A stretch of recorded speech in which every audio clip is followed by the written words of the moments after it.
So yeah, we'll just kind of go over the story, but also like what we learned. I'd love to hear like if you guys have things to add on top of it, because we went through a lot of different phases.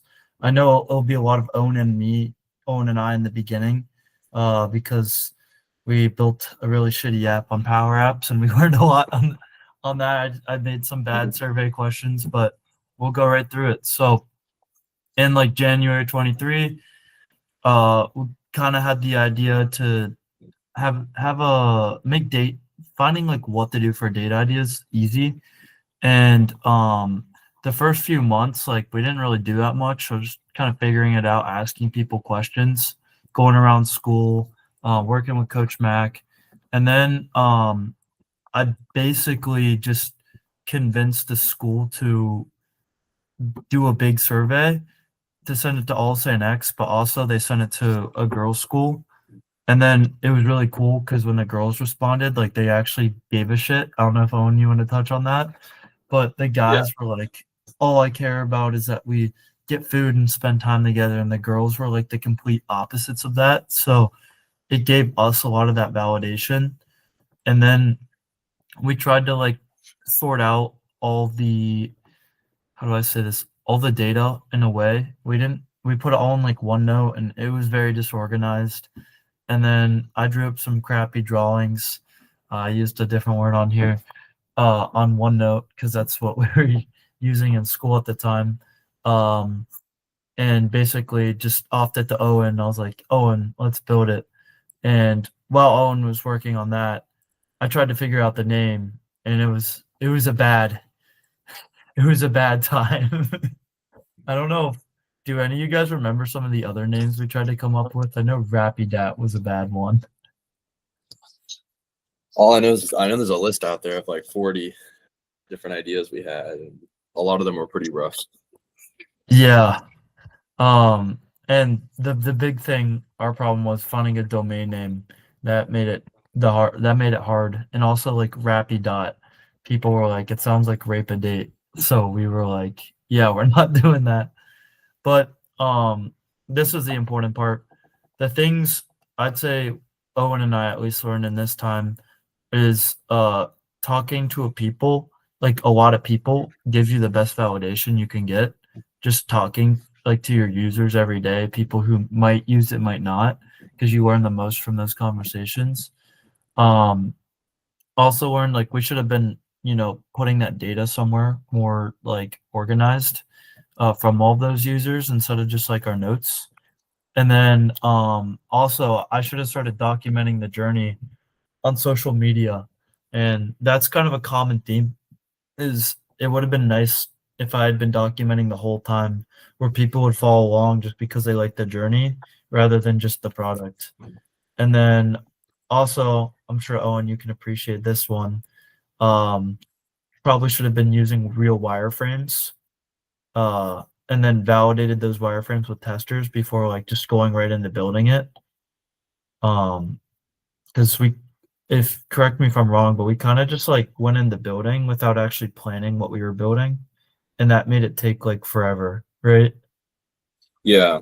Yeah. One of my takeaways that I have like in my own notes here that kind of compiled was like, um, what would have been great is we should have leveraged like Power Apps since I was able to build stuff relatively quickly to like show what it would look like rather than worry about all the functionality. And that would have Mm-hmm. been a great way to like use a like actual working wireframe and like test a lot of like those UI concepts we had early on. Because we kind of burn a lot of time, like or at least I burn a lot of time trying to like make it work, particularly in like a particular manner before we were like working directly with like with students and whatnot and getting people's opinions. Um, Mm, because that was the other thing I think we hit were like uh, things worked how we kind of envisioned it, but it wasn't necessarily what anyone wanted at that point. And it definitely we would have gotten a better vision when building out our Flutter app and saved a lot of time if we spent mm. more time like changing stuff in the Power app, which is really easy, and then changing stuff. Yeah, and that like we should have been iterating faster, rather than, spending all that time in the dark building. Because I think we did a lot of that, just grinding with Mhm. nothing to technically show for it, whether it's be on social media or like it just wasn't documented. And we weren't working with our users every day, which is something I know is so increasingly important when like building product. And also, yeah, I think we spent a lot of time looking for the name, and it really wasn't that important to spend all that time. And then the last part of that section was we should have made a better we should have made better surveys because we're like, would you use a product like this? We didn't even collect like their emails or their names. So Mhm. like, do you remember that one girl who said she'd work for us for free because she loved the Yep. mission? We just could never Yeah. figure out who that was. Yep. Yeah. And then the questions too were definitely, I think, a little bit biased, not completely, Mhm. but like that doesn't the only thing we got real value from was this like the do you have any thoughts on this question? Yeah. So that's something I'd say takeaways like when making surveys, make it unbiased and also leave people room to talk and voice their opinions on things. And then, yeah, then we kind of got into the summer, and I like to call it phase two because it's like now we got something kind of, because we actually started building the app here, and we were using like Excel, and then we were using Microsoft Lists. It was kind of like a weird database thing, but Owen was trying to make the app functional with the wireframes. I drew up, and I was just grinding on the database, and this was like pre Chat GPT. So I was Mhm. just putting in like as many as I could a day during classes, like when I got home. And I know it took so long for each data idea because I had to find the picture, plus like think of a data idea, like research and find a new one, check and see if it's already in there. And it just took forever. Like it took months and months to make that database. And I did not use AI. It wasn't really out yet, but it just took forever. And I should have found like a faster, more efficient way to do it. Um, and then I know I called a lot of couples. I called all the couples I personally knew and got their feedback. Um, and like yeah, and I asked for their input. They gave some great ideas. And then that was like great, but I should have done it like with a lot more couples and people I didn't necessarily know. And then we s- I started writing articles on LinkedIn for Sparkly. I don't know if any of you guys remember those, do you? I remember a couple. I don't remember too much about them, to be honest. Yeah, they weren't memorable. I just posted like an article about like how basically like it was basically promoting Sparkly without it, just saying like how relationships will fail without spontaneity.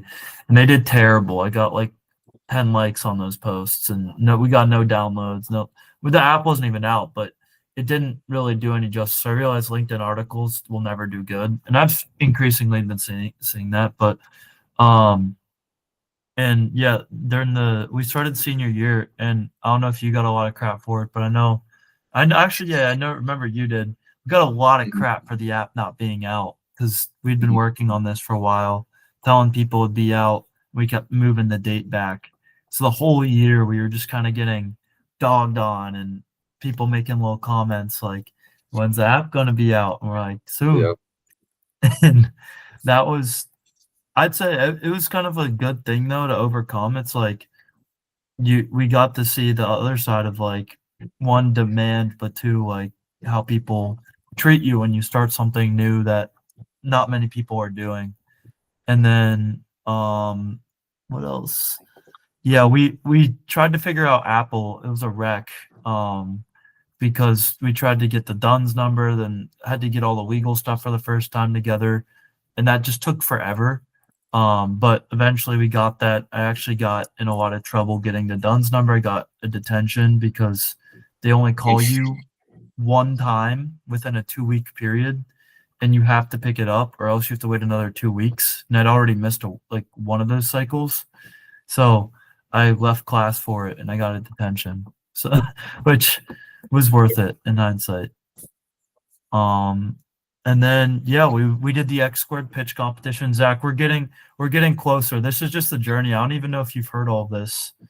I Um, actually haven't. I'm enjoying listening to and near, I think it was like after winter, we got into the X squared pitch competition pretty confident. Owen also had to go to state for robotics on the same day. So he was going Mm. back and forth because he didn't think we were going to make finals. Yeah. And then I get lunch with like Anson Ferrix and Salvo, and they're like, "We just voted you guys to go to the finals." I'm like, "Oh shit!" And I keep calling Owen. I'm like, "Owen, get your ass over here." He's like, "I'm trying to win state right now." So weird. It was very hectic, and Owen got there like 5 minutes before we went. So I was like having a mini heart attack. Um, and then we did that, and we essentially told everyone we're like in the finals for like this app's coming out on this date, and it just didn't. Like we just couldn't get it done by then, Mhm. and it was to me embarrassing because I used like set a time like when it'd be coming out, and it didn't come out then. And one of the bigger things that I thought was kind of cool is I was transparent about that. I was like, we missed it again, but I explained like why, and I got a lot of support from people, like from friends, like high school kids. I got shit on. They're like, bruh. But from the older people, like mentors and stuff, they're like, it's okay. Like, we'd rather you be like honest about that type of thing than just like say nothing. And I thought that was kind of cool. And then um before I get to that, some of the things learned were like we should probably have architected the database structuring before building the app because every time we wanted to change a feature or something, you would like redo the whole thing, which was not ideal. And then yeah, articles don't get you users. Oh, and do you want to add a few before I keep going on from this time period? Let's see. I'm trying to remember. Trying to remember everything that happened then. Um, yeah, the tough thing technical wise was since we were migrating everything, it was pretty tough to migrate out. Oh Like yeah. that was like I spent a ridiculous amount of time like trying to automate exporting out of Microsoft List, I think it was. Yep. Um, Oh, so it that was burned so like hard. a lot of time. Yeah. So like yeah, looking back, if they're even just picking something like even if it's harder to set up, just an easier export would have helped a lot. Mhm. Um, yeah, I remember at the time, yeah, beyond just getting accepted for Apple, it took us a very long while to figure out everything per the Apple requirements. Um, or like obviously it's a lot easier now because we already have like builds up that have passed, but like really simple stuff of like the pictures and things like that. It's like Mhm.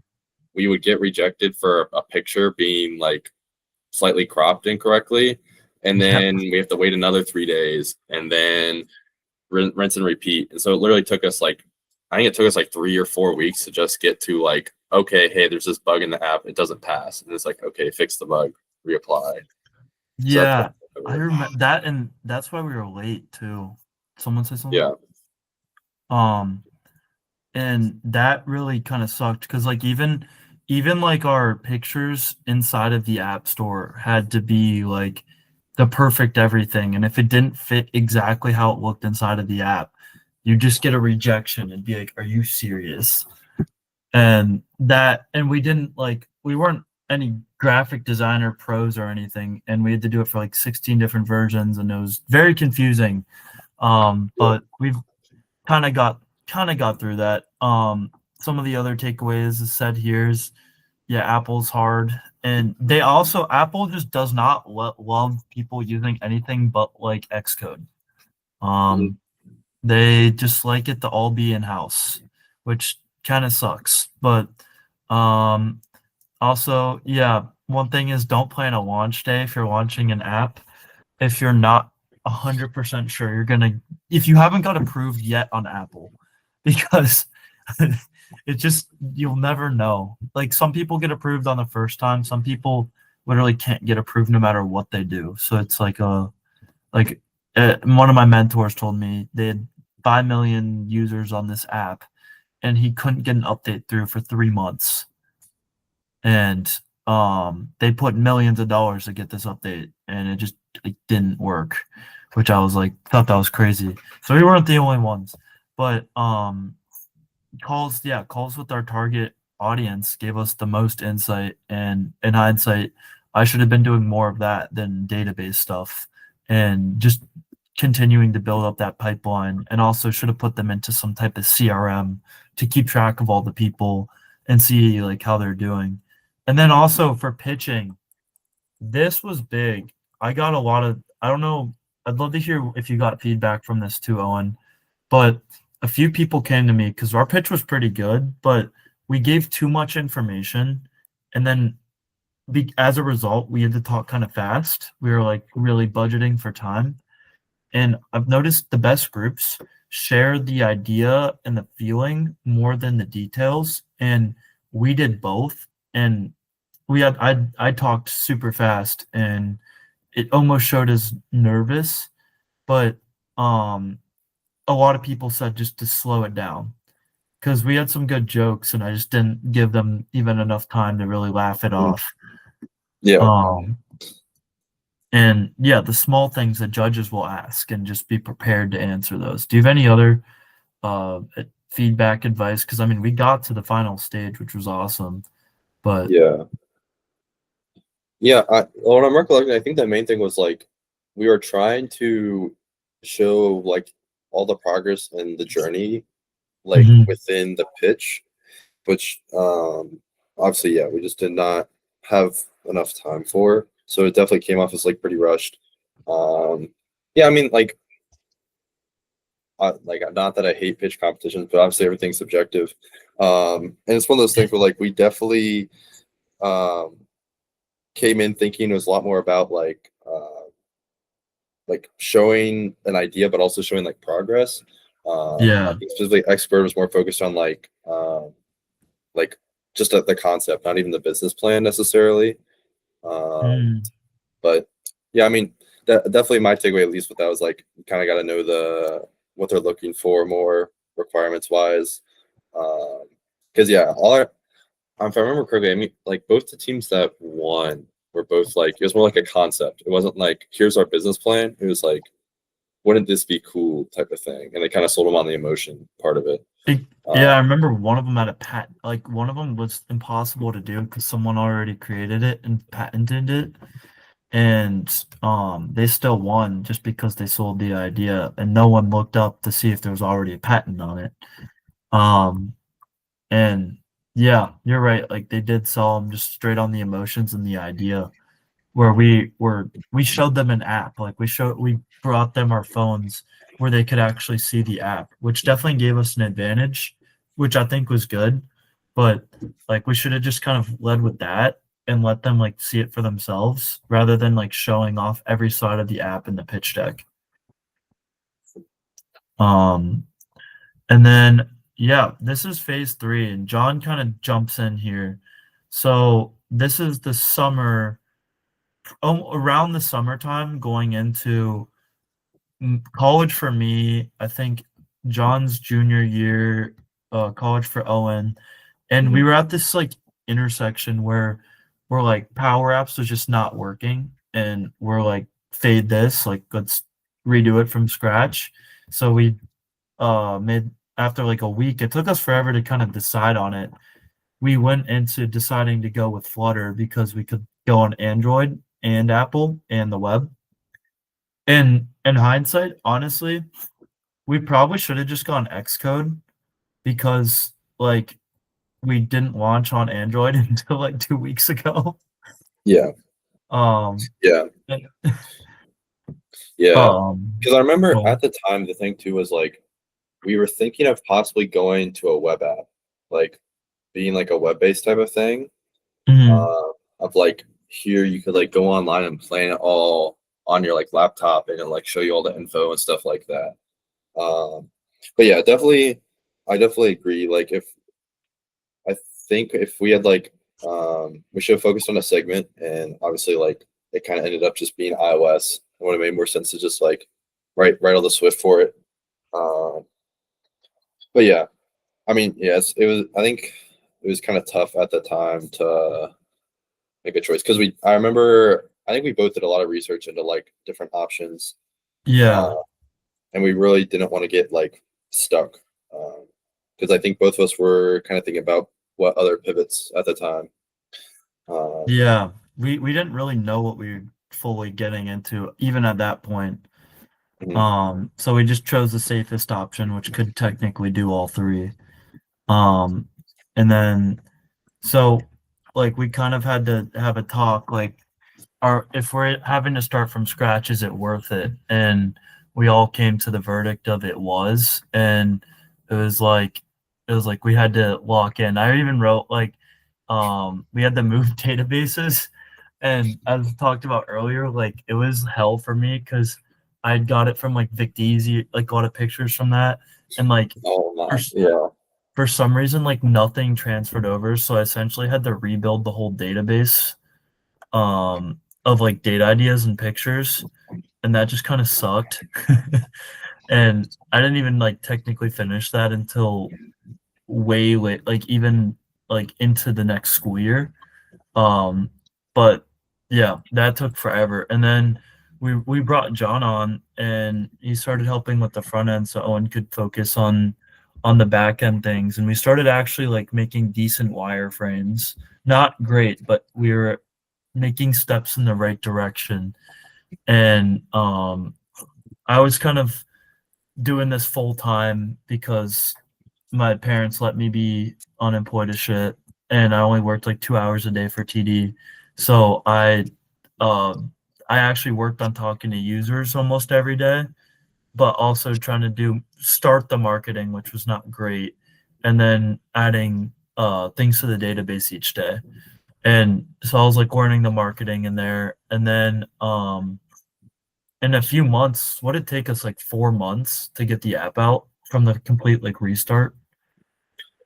Sounds about right. I think we started in May. No, maybe a little earlier. I think John got brought on February, March. I think I did my maybe first work in April. April, but like Yeah, that was Okay. a very minor change. I think it might I'd have been say 3 May months. when we started. Yeah, I think it was like Okay. May to July, and I think we launched second week of August. That sound right? Something like that. We launched like it was right before my orientation for school. So I think it was actually like before. Yeah. But yeah, it was like pretty it was like near the end of the summer, and we launched, which was awesome. But before that, um we just grinded it out to get it to that launch point. I don't think any of us slept for like 3 4 days straight. I know I was on jacked up on Red Bull because we were doing everything for Apple in addition to like trying to hype up. I was texting everyone nonstop, and then also trying to get all the content together from Aaron and Chris, and I was putting that together for the school year. Our goal was to have like all of our content done for like the semester, so we wouldn't have to worry about it till like winter break. And holy shit, we lost all of the content because the people I was working with, Aaron and Chris, um, they split up, and then Aaron like disappeared, and all of our content was on his hard drive. And that was something. I did a lot of like street interviews, and yeah, just talk to people outside in public. At least for me, I got way out of my comfort zone just talking to people every day about it. And so we had a lot of people kind of waiting for that launch. And then yeah, during orientation, I was in a like orientation call, and you guys called me and said we got it up. So I made a post, and we got like 100 people to download it the first night, which was pretty cool. And then the I thought it next was like day we got like 300. 50. It was No, a lot I more than don't think it that. was that crazy. Really? We We can Okay. can check. You I can can, act, I can pull up the number for you. yeah, pull it up. You can see the It might have been 300 the first weekend. Oh, I wish. Dylan, pull it up. Where is like Yeah, I got it. You can keep going. I'll find it. okay. And then yeah, we got those users, so then I was just going back and forth talking to them, seeing how that went, posting stuff about it. And from there, like I was just talking to them, getting their feedback. Stuff was going wrong. Got a lot of feedback within the first day. And then I tried spent a lot of time trying to get over the whole summer, trying to get like a bunch of high schoolers to like work with us for like experience. And in hindsight, like that was kind of stupid because high schoolers don't do shit if they're not being paid, and they don't really do that much even if they're getting paid. And ended up most of them didn't really do much to help, and they kind of wasted more time. So a lesson from that: don't rely on free will. But yeah, back to that launch day. Do you have them? Do you have Apple pulled up yet? Yeah, I don't have the exact launch day number. It'll take me a little bit longer to find that, but Okay. it was 75 the first week. So not too bad. So I think we hit 100 within 3 weeks, I think. But yeah, that I was checked it recently. I thought it was like 99 on the first day or so. I um, could be wrong. I'm looking at lifetime, so maybe it's being We have like weird. 985 lifetime. Yeah, let's see. We go by days. I can find it. Yeah, well, Yeah, he's fine that I'll go over some yeah. things. Launch day was 57. Ooh, we low key launched that at like what was that, like 8 p.m. though? Yeah, yeah. It wasn't So too bad. what'd we get the second day? Let's see. Second day was 7, and then 8, and then Oh, it kind of petered off. yeah, so we did not do that great of a launch. But 50 at the time for us was It was pretty definitely an good. accomplishment. We were definitely happy about it because we had a lot of people texting us. And then some of the key things like we learned here was, well, I'm gonna say one that I probably did not what do you call it, mention on here was that we needed to build a big contact list that we should have probably reached out to on our launch day to really hype it up, like to bring, because our launch was kind of spontaneous. I don't think any of us expected to know like exactly when we'd get approved. Um, and then when we launched just when we got approved rather than like hyping it up. But Mm. through that, I'd say we learned that we can do I learned we can do so much more than we were doing before. We thought we were doing a lot before, but like we 5x that, and it was like we should have just been kind of working like that way from the beginning. I started to learn how to do social media content. Like I started posting on Sparkli. Um, I learned how to. I'm just saying some things I learned during this time period. I'd love for you guys to add on. I learned how to like break out of my comfort zone, talk to strangers in public. Also, need to spend money to get things done. Sometimes we tried to do things a cheap way and it just did not work. We're resilient. I thought that was real because we could have quit, but we didn't. Um, and yeah, people are driven by money and they'll tell you everything you want to hear, but not do it. I'm sure a lot of you guys can attest to that. Yeah. Um, and then we learned how I to think like what? we tried to onboard people at this time, right? This was when we had Jessica Reyes or whatever her name was, and the other person Daniela or something. Yeah, Yeah. we did like a job thingy, and we had these like researchers that wanted like experience, and we just did a pretty terrible job of bringing them onto the team, I'd say. And like the way we were going about it was just not well thought out, and we ended up just kind of fading that. So I think, yeah, if you're gonna bring people on, definitely like think it out more.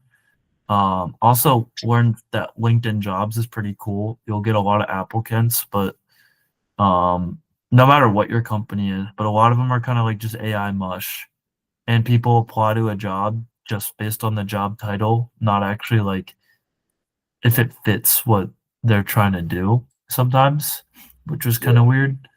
Um, but here's the next part. So, well, before we get to that, do you guys have anything else, Owen and John, to add to this part? Zach, I know joins in this part. Um,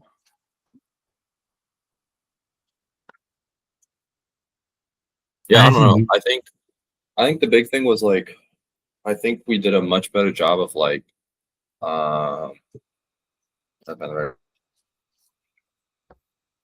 actual organization, if that makes sense.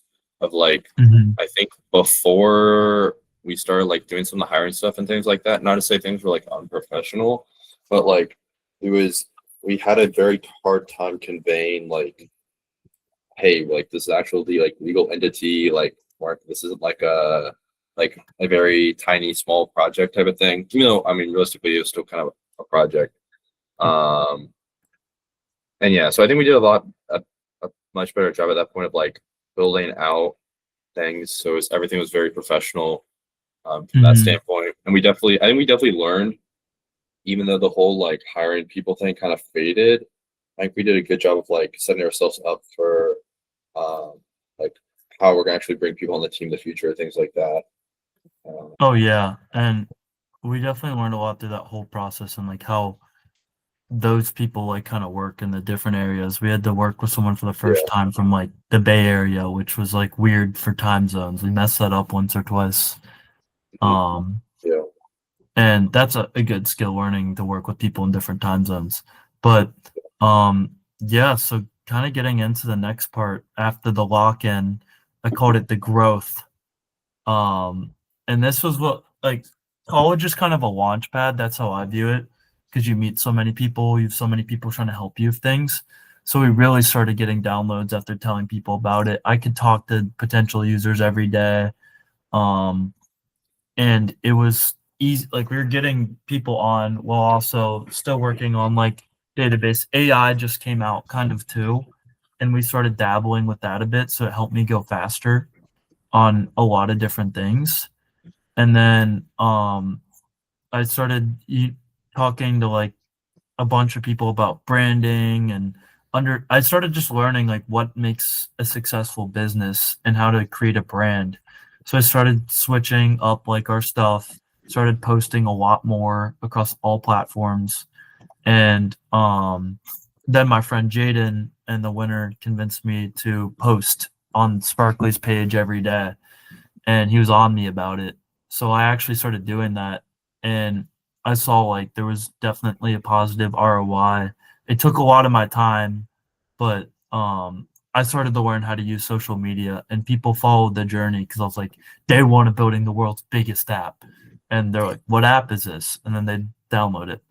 Um, and then I know bought the domain Sparkly.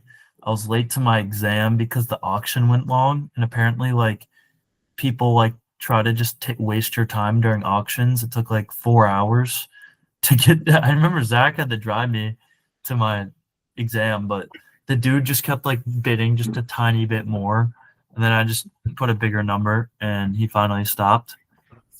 And then around this time, we were talking about bringing Zach on to kind of help out with a bunch of the stuff, including the clothing brand, because he seemed very interested in that.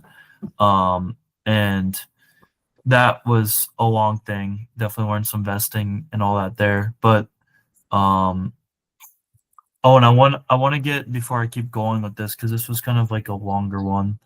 Is like during like this period, like beginning of last year, like going into like the winter, what was kind of going on with you and John as well? I think so. I remember we were pretty well cranking out a lot of features at the time. Like you're making pretty solid progress. In hindsight, one of the limiting factors is just like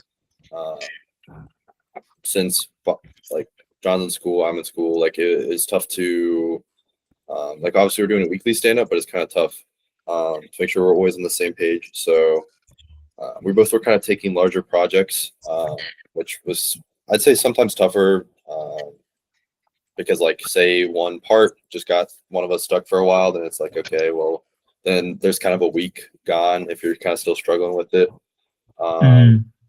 Yeah, I think we made a good amount of progress from like a development standpoint.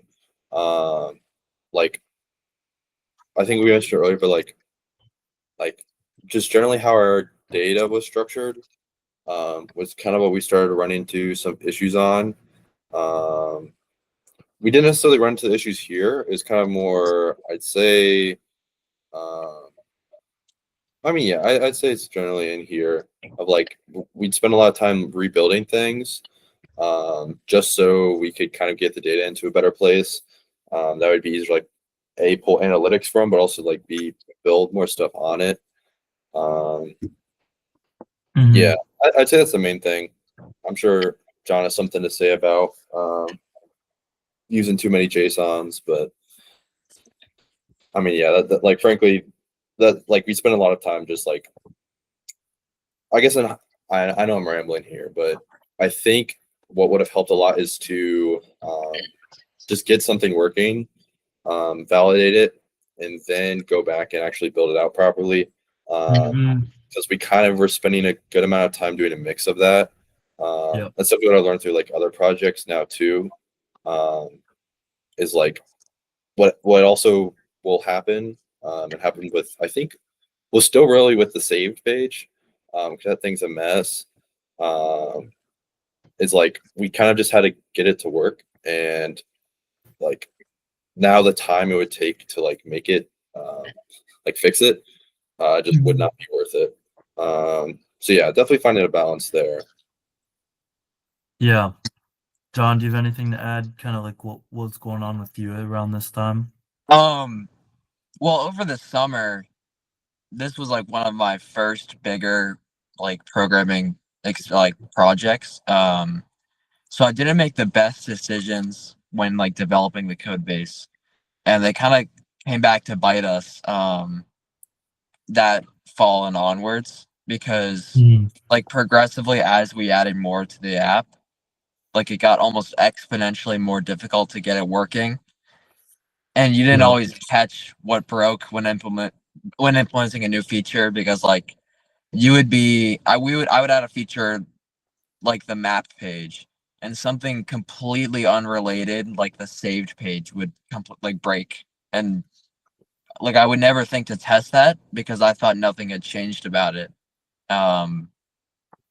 But in all honesty, if I could have made changed one thing about the development of this, I would have gone back and like thought more ahead when I was developing some of the more like foundational code of the app.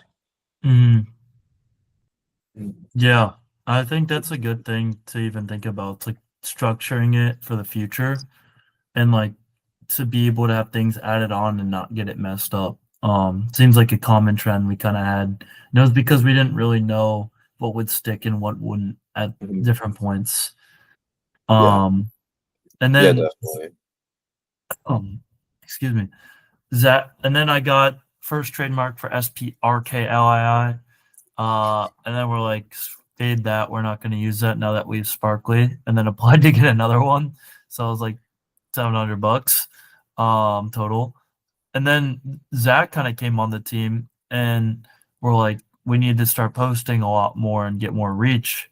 So we tried to get. We had. I think I was working 14 social media accounts, and it was like it was so much work to like post on each one of them, and I was trying to post different things on each one to see what would work, and I didn't even have any good analytics tools to see like be able to track those things, and I had no scheduling tools either, which just in hindsight was just stupid. I should have spent a little bit of money on that. And that just took a lot of my winter, like every day of the winter, I was working on all the different social stuff. But we near before winter break brought on Zach through the vesting schedule after a few talks. Um, if Zach, you want to talk a bit about that, um, that would be Yeah. great. We're not talking about the clothing brand yet, though. No, I'm not. I'm not talking Okay. about the clothing brand. I kind of wanted to touch on my reason for joining in the first place too. I think one of the things just people started interviewing us, Andy, for like different things, like why we're business partners working together. And it Mhm. was, I remember still at Elm when we sat down, we just talked about different things that you're building with Sparkly. And I was just impressed by the storytelling and the future insights and the goals and what trying to do. And so when I started thinking about how you came across just approaching me in this idea, it was all about the story, and it's all about how you can continue to share the story in a way that gets other people excited, and you definitely did that for me. And so that was the Mm. biggest part of all of that, is now looking forward for any of those other people that have that passion and the drive. I know you mentioned it's hard to find people that are going to actually do work. And so with that being said, you got to be a good storyteller in that. And so that was the biggest thing. And then additionally too, just being able to communicate learning outcomes. So what I mean by that is I've learned so much in regards to the sales aspect, how to talk about things, how to communicate effectively and learn how to communicate. I think that's again what I wanted to take out of the entire journey within this. And starting with the winter time gave me a first opportunity to actually do it rather than continue to learn about it, which I think will be a common theme throughout all of this, is that we just kind of did it and then we figured out if it works or doesn't work, and can talk about going back. If I were to go back for all of this stuff, there's so many different things that we could have done differently that I'll Mhm. touch on. But that was from the beginning there, and what that looked like. And then the vesting, what that looks like, that helped a lot for now future things that we're trying to do, helping other people, and what ownership looks like, because those are not fun conversations at times. And then I'm just reading some of the things you have. But yeah, so just from a beginning standpoint, that's why I came in. That's why we're doing all this stuff. It wasn't necessarily just clothing. I didn't want to just get into clothing. There's other reasons behind it. But Yeah. I got a bunch of things I'll touch on too, but I'll let you keep going, Andy. Yeah, so then we started applying to like random things like dorm room fund, got an interview with them. I thought I cooked on that, and then they just faded. And I was like, damn. Um, and then one thing I just started doing was I just started like trying, like kind of like Zach said, is trying things like different opportunities and seeing like if any would hit. A lot of times they didn't, but sometimes they did, and just taking that risk and like doing it is always kind of worth it. Um, and then we realized a little bit later, and there's like skipped parts, but like it trust it all comes together. Um, Zach and I spent a lot of time trying to rebrand our social media. And we worked with like Lucy, we worked with Kennedy, some other girls, and tried to like rebrand it so we could have like a good message and like kind of focus on something. And we spent a lot of time on that. And also we made a lot of those accounts, which like yeah, definitely in hindsight, you don't need 14 accounts for social media. Yeah, Um, one thing on that I learned a lot about was the importance of validation in the beginning before you even need to go out and market things, because it can yeah. happen so much easier organically if you actually have a good product. And what I mean by that is finding the right people to use the product, and then specifically having the messaging for that rather than a target for everybody. And that's what we really spent too much time on the entire time throughout this entire process of Sparkly in general, is the outreach and how we went about doing so. And I think even tailoring, we didn't have a product that everybody wanted right now. The product Mhm. there, the features there, it wasn't something that was so spectacular that everybody wants. even though we thought that it was, and it would be helpful for people. We had some validation in the sense that people said it's cool, it's great, but talk is cheap. And that was another learning point, is the only validation you ever need is users, and is money, and is people buying things. It's people downloading and continuing to Retention. ask for it. Yeah, retention as well. If we didn't have that, and so we tried to do all of this thing to get more people on an app that we didn't have a good retention for. We didn't have any validation yet on the actual thing. And granted, if we still spent more time on it, I believe we could have gotten the validation we needed, and we had a good product, but we didn't have a good product for everybody. And so the product needed to be around a specific type of person, and then that specific type of person would have validated it through all the downloads and the groups and the users and all that we do. And so that was huge. Yeah. Another thing to touch on, I think you're completely right. I think one of the issues from both like a development standpoint of like making decisions that way, and also like the business side, like you're talking of, is like, I don't think we did a great job of making informed decisions based off data. Where a lot of it, obviously, like we don't have a lot of data to work with, but a lot of it was like, okay, hey, this would be like cool. This is what we think people want. And like we did a good job of like, I think at the start where it's like trying to figure out, okay, would people be interested in like this concept, but each individual feature, not necessarily. I think that kind of compounded with kind of the tech debt thing that John was talking about, of like, we built out like a very wide variety of features.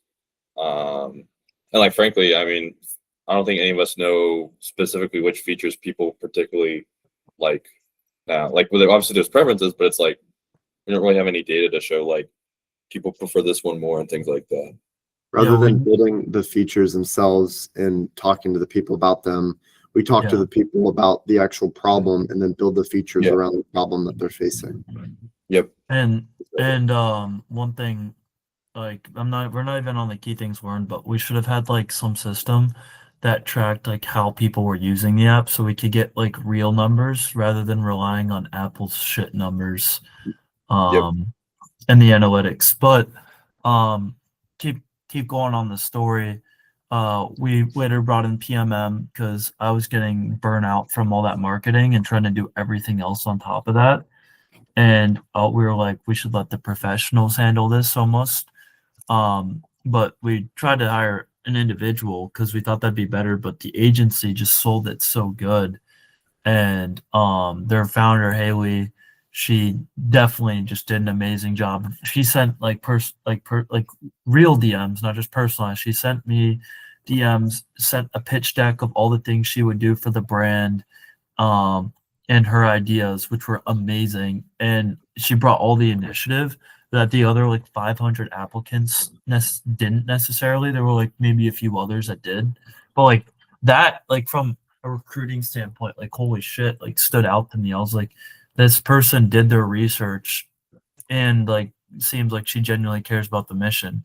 And then so I signed the papers not realizing that it's like binding for months, and it started off slow, but it was kind of cool working with an agency. They had like 2 viral videos or so, but what we learned is like virality does not convert into downloads, and also like a lot of the content they were making did not necessarily align with what Haley was saying in the beginning calls with me, and that kind of like it led to like a disconnect. I know Zach would have a lot to say about PMM, but like we were just kind of upset with like, to them, like we were not their highest paying users, so like I get why like they didn't care as much per se, but like their content for us was like almost AI generated slop, or like it wasn't like creators making any videos. And we were under the impression like they'd have all these interns inside of their company doing all this stuff. And that just didn't really happen. And they only really started working hard the last month, where I said I was not where I said I would not give them a good referral because we did not get good results. And then and only then did they start trying, which told me it's like that's interesting. It's like you have all the power if you're the person paying, and you should use it from the beginning. But we Yeah, did that. with that too, I think you have to we had to do a better job of establishing what we wanted and then being a little more direct on that when we weren't getting it right away if we are paying. Because if we are paying, we have the voice for it. And I think because of that too, they felt like and maybe I'm just thinking of this out loud, they felt like they could just take advantage of us by not doing everything that they communicated they could because we never enforced that necessarily until the final end. And when we did, it's just very frustrating. I don't trust any of these agencies right now just because of that. And you can get so much more out of just that personalized people that actually care about it, and agencies don't care about the problem themselves. Yeah. And we did in that time period though too. I did a lot of Reddit marketing, doing indirect advertising comments for Sparkly, and I bought like an account, learned how to do that, and it actually brought more downloads than I think PMM did in its entirety. And it was interesting just to find all the red subreddits and to like say stuff that you could solve people's, because talking to people online is never going to do the justice that it will in person. But on Reddit, people will voice their direct problems, and it's a great opportunity for you to step in and solve it for them, like, and answer their direct problem. So using that, I learned and got some downloads to that. And then that summer, we tried to do a challenge to get to 10,000 users, and definitely failed. And we got to like 1,000, but we gained a lot over that summer. We had a few days where we got a lot, but looking back at it, it was like the days where we got the most users. Well, one of them, like, we just texted pretty much everyone we knew and got into all these communities, got reposted. So we used other networks. But what was interesting was the other day we got the most users was the day we went to the mall and kind of just like fucked around making videos for Sparkly, but telling everyone about it, put on QR codes. And it was like, if we had done that every day, instead of staying in a room, like trying to talk to people online, getting a few hundred views, and got real conversions in public, things could have changed. And it like showed me how the importance of just being present at places, because you'll get guaranteed sales if you go in public and make a fool of yourself. And then also learn that VCs were telling us how the business model confused them. And then we started reworking our target customer segment, but we might have been too late at that point. But the things learned in this period, and please add on, some of this is a little redundant, add on as necessary, but said college students are lazy. They're not going to change habits. Anyone disagree? I disagree with you on that Yeah. actually. Really? I think college kids sorry, not that they're lazy. I think the right word for that, college kids are open to new experiences. I think that's one thing that we still have to keep in mind for everything. Talk to a lot of people about this, is that they try new things and are open to trying new things. They don't necessarily want to change their habits, but they will do different stuff. That's very different than a 40-year-old. That's fair. Yeah. And they don't necessarily stick to anything, though. It depends, unless Yeah. it's really going to help them in a day-to-day. And it's so hard to get validation from college kids. That part I get. And they are lazy. Yeah, they won't pay for things. Yes, but they are open to new experiences. Yeah. Mhm.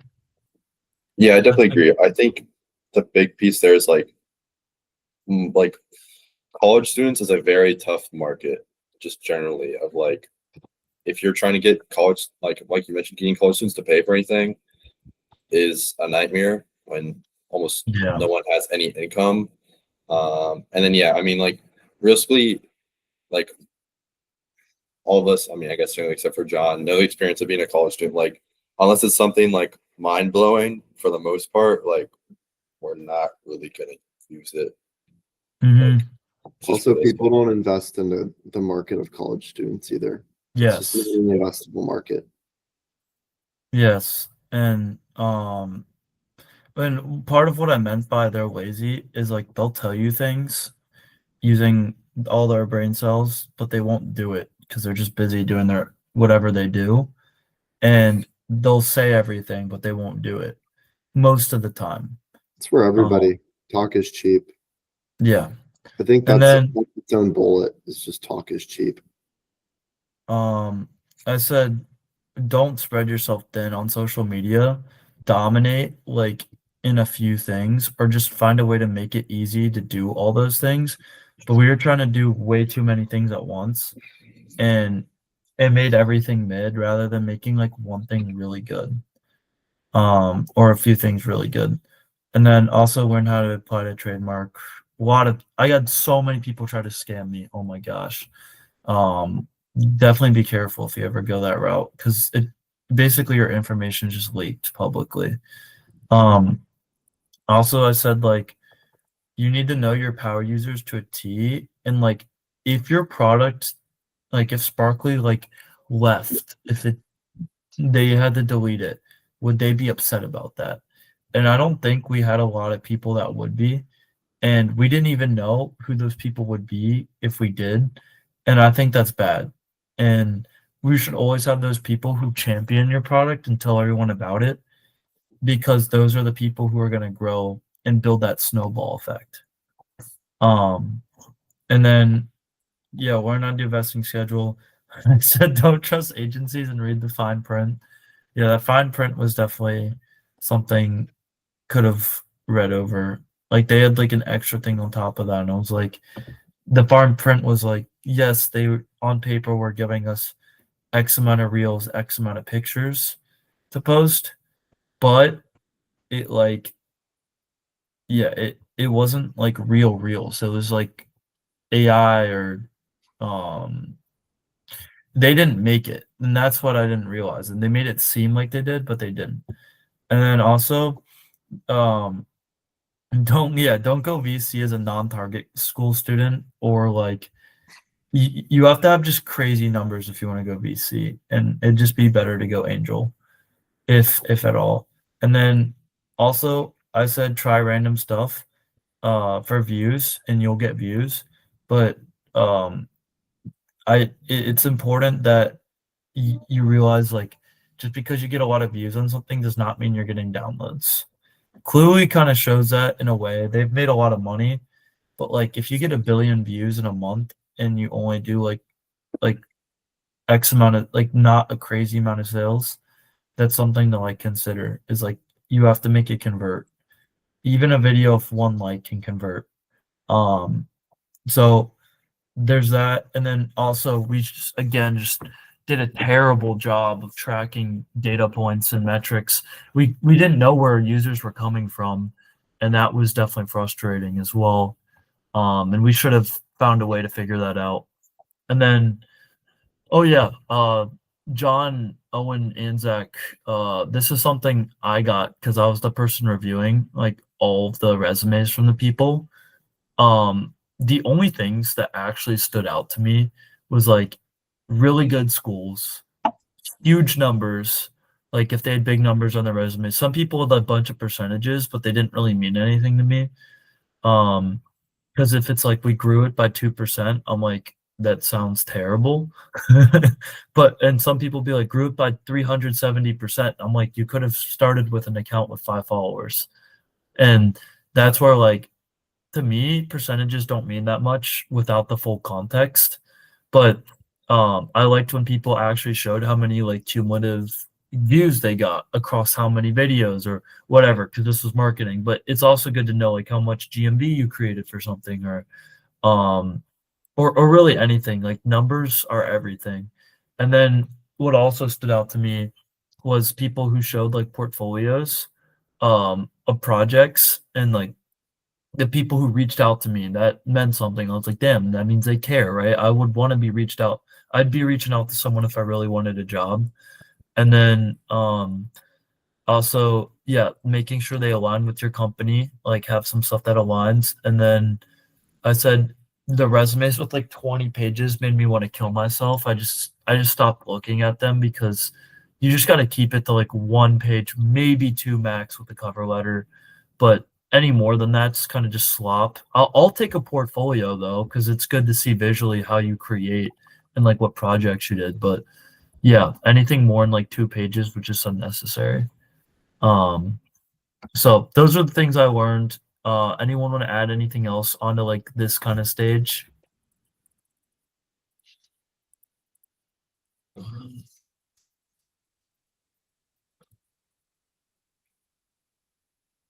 Did we hit on persona?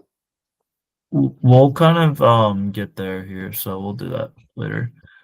So we'll go into Sparkly Apparel real quick. I think there was one technical thing. Might be of interest to you too, probably not. I think around this time when we had a database egress issue, it didn't cost us. Was this earlier, John? Or was this later? That was like a week Wait, after earlier? launch. Oh yeah. Anyways, this would be helpful just for you guys in general. So, it didn't cost us that much, I think, because we caught it pretty quickly. But we were basically having a bunch of egress issues because we had full quality pictures stored. And so yeah, I had to come up with a like compression issue like fix pretty quick.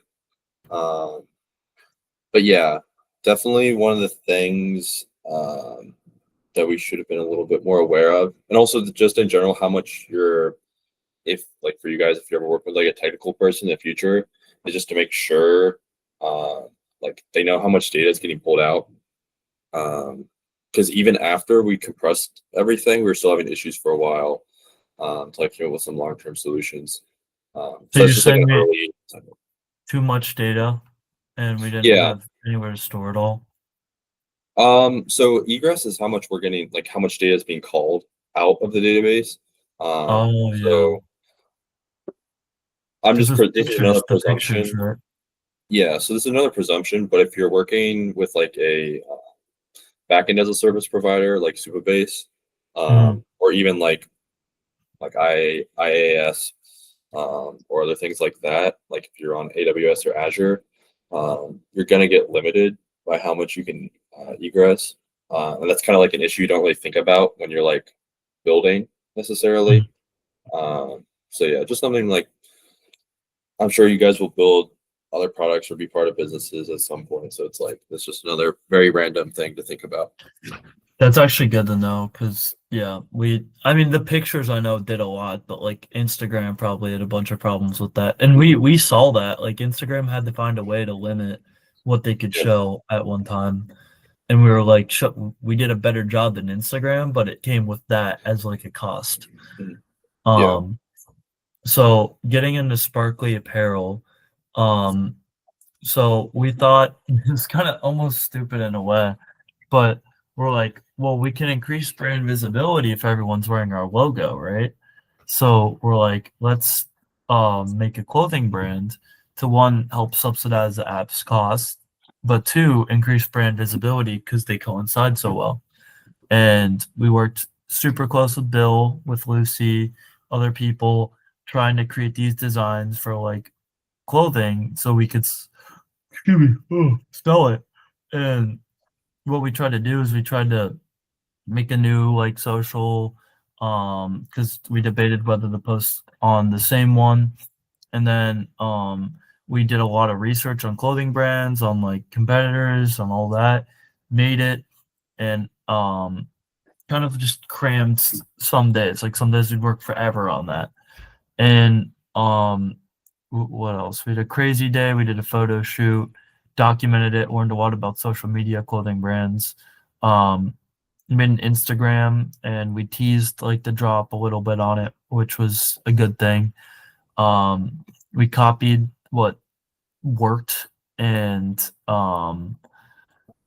we also came up with some great ideas for stuff, but we realized like it was kind of pulling us in a direction away from what the prize was, and it took like some focus away, and it really didn't make money, even though people said that like they'll buy X, Y, and Z. they didn't really do it because words are cheap. And we learned, excuse me, we learned that. And also something Owen and John, I think we should talk about is we tried to integrate. Well, one, we did something cool as shit, which was we integrated our Shopify into the app so that we wouldn't have to pay Apple fees, which people still think is one of the coolest things we've ever done. Because we're one of not many people do that and have been able to do that. It was kind of slow, but like I thought it was kind of rebellious and cool that we found a way to outsmart Apple. Not many people, like, I don't think have done that. So, I'd say kudos to us on that. That was pretty awesome. But we also tried to integrate like a system, and to make it all automated to work with like Bill because we're like, well, have all these orders coming in. We just didn't. And I think that kind of shifted direction a lot for you guys as well. Sorry, I'm like Yeah. yawning, but it shifted direction and it was confusing. And honestly, it would not have been that hard to just manually do it until we had the demand. Yeah. Yeah, I definitely But agree. I spent way too much time trying to integrate with Bill. Yeah, and not to say Bill was like a pain to work with or anything in any way. I think one of the difficulties with things like that was like we were communicating directly with Bill, who was then communicating with a separate team who was running all of his technical side. And we definitely should have like it took us, I remember like a couple of weeks to like start working, at least for me, to start working directly with the guy who's actually yeah, running the thing. So yeah, I think that was a big takeaway for me too, is like try to like jump that connection earlier. And yeah, we definitely should have like not done that at the time, but I think it just goes for the overall theme again of getting to the point where it's a problem and then having to solve it. And you can put a little bit of the man hours. You don't have to automate and create all of this foundation if you don't have anything to build off of that yet. You need first the people and the want to do it before going about it. Yeah. And I'd love for I'll say some of the key things I learned through this. I'd love for you, Zach, to include some too. This is just Sparkly Apparel. But I was like, one, get pre-order sales, like get people to actually pay money before we even have the product and then give them the product because that shows that more validation. Also for like those, timing is everything because like if we had timed certain things right, I know we could have done better and made more sales and done Yeah, things better. I Um, think it really just depends on like, what we wanted, right? Because it felt like we were doing two separate things, almost two separate companies, the way that we went about those. And yes, it was the logo and stuff like that, but we were not fully all in on the clothing brand only. We were not fully all in on the app, which meant then we weren't fully all in on anything and nothing happened. And yeah. so if we did the clothing brand, first off, I will never do a clothing brand again unless I have the strongest conviction that this is something new or has some sort of difference because it's so saturated and everybody's got clothes. Yes, you can make sales. Yes, you can do those things. But for somebody that wants to build a real company and something that means something, it just wasn't there. But in terms of the actual clothing brand itself, the styles, the messaging, and the feeling that the clothing gives is everything. That's what I learned. The biggest part about it was people don't buy because they like just this design. They like it because of the feeling that this clothes gives you, kind of like any other business. And we needed to have that as the as the messaging rather than what we initially did was we've spent a lot of time and effort on just designs, a lot of time and effort on the look of the Instagram page. And if we actually had the mission and communicated the mission in the right way, I think that's also a different ballgame. It can have a different. Yeah, going on that, I think founder market fit is so important because if we had like a hot girl with a boyfriend leading this, it would have blown up because the designs were great. People loved it, but Yep. We just were not the right people. And that's something like overall, even for Sparkly, it's like if we had the right people like as the face making the videos, it would have done differently. I agree. Um and that's very important is like the distribution and the marketing, and it's like who's doing it and why are they the right person to be talking to the whole world about it. And I don't think me, a young single guy, is the right person to be talking about a relationship app with no credibility. And that was something overly that I had thought about and we tried to fix, but we didn't really have a way of solving that. So that's also something that's important. It doesn't mean you have to like not do it, but it's like you have to find a solution to that part of the problem. And we just never really ended up doing that. We tried a few times, but yeah. So those were, I'd say, the things I've learned kind of from the clothing brand. Anything else, anyone? All right. Oh,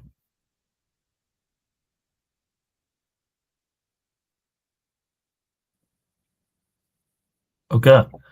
If you think of it, just let me know.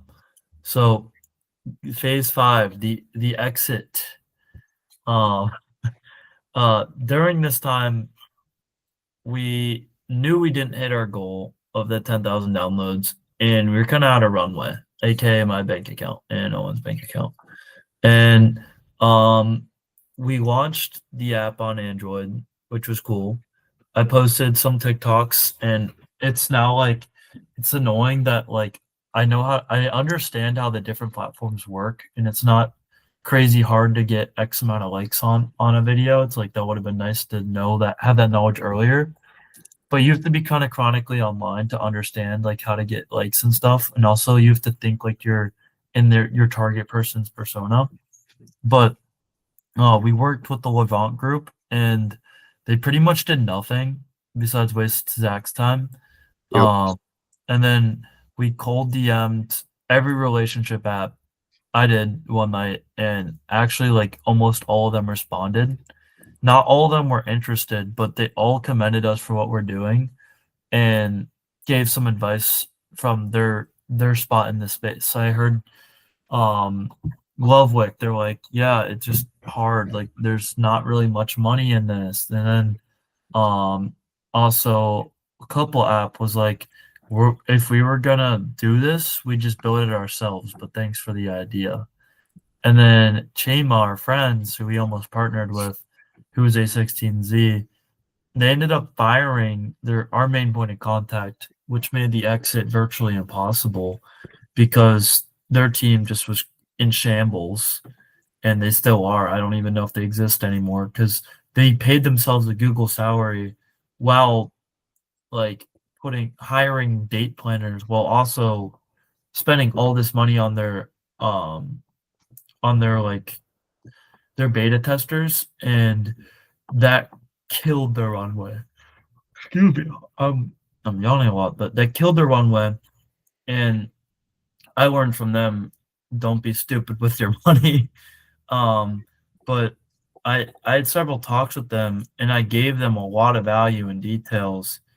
And what I'll say is I should have given less, but perceived how much more I could give. And that was very important because, when you give all your secret sauce away for free, you've nothing left to be useful for, right? And I guess they thought I gave it all away, which made it like, oh, we don't really need to, work with you anymore. And a lot of people suggested like that's why you got to bring an NDA. But I also don't think we were really at the position to ask them sign this NDA because most people would just throw that away. But it was cool. We got in the door, talked to a lot of the competitors, and then I think that we should have been done earlier too. Talk to Yeah. the competitors. I mean, when you were talking about those things, we should have done that in the first couple months. Just been like, hey, I would love to learn about how you're doing this stuff. yeah. Because they're super willing to talk to us. I was blown away. Like these people are running huge companies, and they all responded. It took some of them longer than others, Mhm. but that was cool. And Yeah. then we didn't again we had no metrics, so we got like 100 people to use the app in one night, and then fucking Apple didn't have anything to show for it, and it was like, are you kidding me? And we realized the Apple's tracking didn't actually work, and we messed up a lot. Oh my gosh. And then I called Kem Kumrich, he's a guy in SCORE, and he gave me advice to sell to wedding planners. And I made a list. But then we got, just by sheer luck almost, sheer luck and knowing people, Michael Marks-Berry introduced us to one of his investors named Dinesh, who is the real founder of Tinder, contrary to all the other people claiming to be the founder of Tinder. Um, he incubated in a year, blah, blah, blah. But he told us, super smart guy, he's like, you're either going to have to switch up a lot of stuff or go completely all in on uh and go completely all in, or just focus on the next thing. And he said don't focus on like milking an exit, even though it looked great. He's like, that's just not necessarily what your goal should be. And he's like, it'd be cool, but it you don't want to just really try so hard to sell a sinking ship, if that makes sense. And It's also and numbers. Just you yeah, need I'll let numbers. you. Yeah, the biggest thing that I got from him is if we are looking for that and we do try to do that, or if we do right now, we need to know our doll, our mile, our all these day retentions, revenue growth, like this, like we're on Shark Tank, to be able to have that sort of exit. And if we are consistently trying to boost metrics just to get it, we don't have an exitable company. And that was Yeah, the biggest turning point for me was, well, shit, he's right. We're trying to exit or milk something that isn't even there. And anytime somebody asks us a question, then we got to go backwards to say, oh, fuck, let's get this up. That's not how that should work. You yeah. know? And like also he hinted on this thing called the Y factor. And Owen and John, you guys weren't necessarily in this conversation, but I think you should know it for if you build other things in the future. Is that like, well, one, Chema asked us all these questions, right? Your Dow, Mal, 7, 30, 60, 90-day retentions, revenue, growth. They asked all those questions, right? If you're an app person, you have to know all that is. But most importantly is the Y factor is soon as one person gets on whatever you're doing, how are three other people going to get on that day because of that first person? And he said that a Y factor is instrumental to your company getting adopted by the public. He said if the company doesn't have a way of getting your friends on, getting people like you on, it won't grow. So we never even thought about that. We never really thought about invite your friends, invite your couple, right? Because how are we going to bring on more people to the app? And we didn't really have one of those at all. And that just is why like that snowball effect and stuff was not theirs because we didn't have anything to really help it grow. So we said Y factors are instrumental to having a business. And then yeah, I said cold emails work well. And yeah, I think Sumit Kavor told Zach this because Zach I know is in a pretty bad mindset after the Chema thing. And what he told us was don't expect anything to happen ever. He said if you go in expecting something, he's like, sometimes you might get it, but when you don't, that's gonna mess things up. He said you should never be really expecting things to happen. And I thought that was a pretty cool mindset of like things are not gonna happen just because you believe or just because you work hard. It's really like it might not happen, no matter how close, even if the deal's on the table, always be a little bit cautious of that.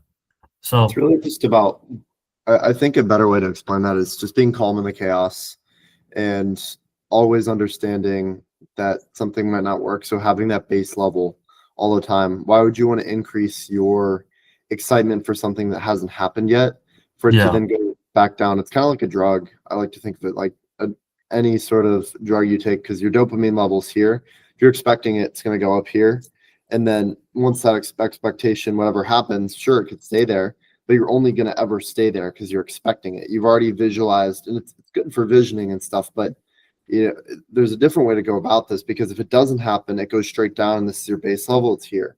And it's truly like a drug. So instead, I think there's something to be said about visualization too, and like already seeing yourself there.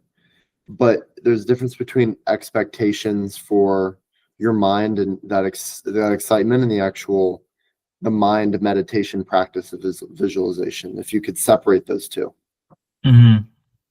Yeah, and that kind of leads us to here, where we're reflecting on everything, and I'd love to hear if you guys have, final thoughts on everything we've done and up to this time, anything that you've learned just overall that you thought you can maybe take into the future, something that you think we should all take into the future from this.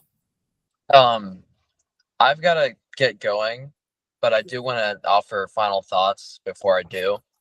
Yeah. I just wanted to say that,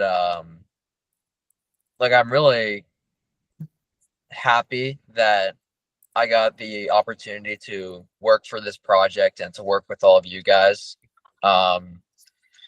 This was like a big experience for growth for me. I mean, I started this project kind of like by high school standards, like a mid-level programmer. But through this project, I was kind of able to A, learn programming, and B, learn skills in communication to get projects done beyond just the development side.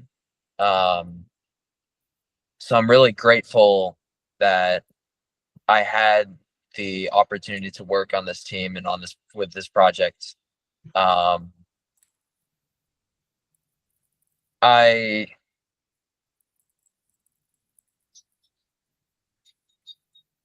wish everybody like good luck in all of your future endeavors. And I really do want to stay in touch, but in case that doesn't happen, just good luck with everything you ever work on. Let this be like a learning experience for future projects. And again, I'm really just thankful to have worked on this project. Oh yeah, John. And I think the same goes like for everyone. We will stay in touch too over winter break. I know Owen's coming back. Let's all get together in Cincinnati. I don't know where, but we'll figure At it that out. Panera. At the Yeah, at the Panera. At the Panera, Yeah. and then we can do some after too. Like just some fun. And I think that would be very fitting, but we'll definitely stay in touch. Like I'm not gonna forget about this. This is like years of my life. But yeah, that really means a lot, John. I'm very happy that you got a lot out of it. And if you need like any referrals or anything going forward too, like you got all of us. And we know some people at good companies that you might want to work for one day. So just let us know if that's ever in your interest. Scroll through our LinkedIn, see if you need that. We're all happy to help. All right. Well, we'll stay in touch then. Yeah. Everyone have a great night, and Zach, have a great birthday. Nope. Thanks, John. Appreciate it. Yeah. All right. I'll see you guys later. See you, John. Catch you, John. Anyone else have any final thoughts? I mean, I'll go next with this. I think this entire project for me has been instrumental in everything else that I've done, because it's taught me the importance of just going out and doing. I think one of the things that I admired and why I joined in the first place was because it pushed me to actually do and to learn by doing, rather than to continue to just watch these YouTube videos and all this other stuff. I knew I wanted to do something, but like I said, talk is cheap. Why are you ever going to do it? You do it by doing. And so this was, again, the biggest learning experience that I've ever had, and continues to be to this day, to just build on top of it, giving some sort of credibility. And appreciate you guys letting me in on this and this entire project, because it's just seriously taught me so much and would not trade it for anything. I mean, I'd trade my entire bank account or any money, whatever, for these learning opportunities, because I genuinely think that these are going to compound in the future endeavors in any aspect, not just learning how to sell or that sort of thing. Mhm. Communication and learning, working with the team, and taking all these forward in everything that I do, and can still touch on it. I've helped so many people along the way because of what I've learned. And so I wanted to also point that out, is that this, and you guys giving me this opportunity, has allowed me to help so many other people. And that's been amazing. So I thank you for that. And we will stay in touch. There's not a thing where we won't. I know that, especially with the things we have put in place for it. So yeah, it'll be good. Yeah, I'll go before Owen. I'll say the Beat me coolest to it. thing is we made something that changed people's lives for the better and didn't ask anything of them. And I think that's one of like the realest things we could ever do. We made something that made people's lives better and didn't ask for anything in return. And sometimes I think like, damn, I don't do shit for community service or whatever. And I'm like, I made something to keep people's relationships alive, to make their relationship quality get better, because I wanted to help and not have people go through the same problem that I did and that my friends did, that hundreds and thousands and millions of people did as well. And we made something that had a real impact on the world. And I think that's something that we can talk about for a whole life, is like we made something because it had a purpose behind it outside of external stuff like money. Um, we we gave our time, talents, and treasure to make the world a better place. And I think we left a little dent in it at least. And I think that's totally cool. And I always try to remember that. And it was motivating too to hear people in relationships. I know I was the main point of contact a lot of times, but text me that I helped their relationship get better. Um, and that always was inspiring to help kind of lead the team and let you guys know like we're making a real impact on the world. So that's really my final thoughts. And it's been awesome working with you guys too. It was kind of like before even like the like Owen, I think it was kind of cool how we did this all pretty much remote too. Like, Yeah. like we found a way to be across the like country and not be in the same room and still make something. I don't think many people can say that. At least many young people. So I thought that was also cool. We were able to overcome all this stuff virtually. Yeah. Oh man, you're making me end it. Yeah, I don't know. Like, I guess to not reiterate what a lot of you guys have said, but like, yeah, it's definitely been very significant period of growth for me. Like, just generally life wise, and also just like the project. I think has been a great way to just like learn, develop, all that good stuff. Yeah, I mean, like, I think one of my takeaways that I wrote down before this was like, even if like we're not risky exiting, it's just not like successful from a business perspective. I think there's at least for me a certain sense of pride of like we built an actual product and actually released the product. I think for a lot of people, like even taking an idea from 0 to 1, like you don't really even get there. And like certainly like there's a lot of mistakes we made. Certainly things we could have done better, but I think at least for me, there's a certain sense of pride with that.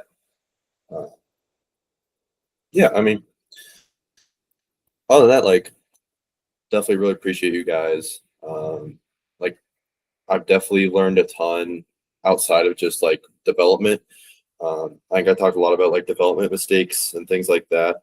And you guys can always feel free to reach out if you ever want to ask if someone's full of shit when they're talking about some like technical side they have with something. But yeah, like I definitely learned a lot about like business perspective, beyond just like, oh, what's this acronym stand for type of thing. Yeah. So yeah, I'm just really appreciative of all of that. Yeah, I think it's just been a very cool journey. Been very appreciative of everyone involved. Obviously, it hasn't always been perfect at times. We've all sunk probably way too much time into this idea at this point. But yeah, I think what Zach said kind of summed it up perfectly for me. We're like you, we're all bound to like make other projects, things like that, and it's all bound to fail. But I think this as a learning experience has been just frankly pretty awesome, and like learning from actually doing has been my biggest takeaway.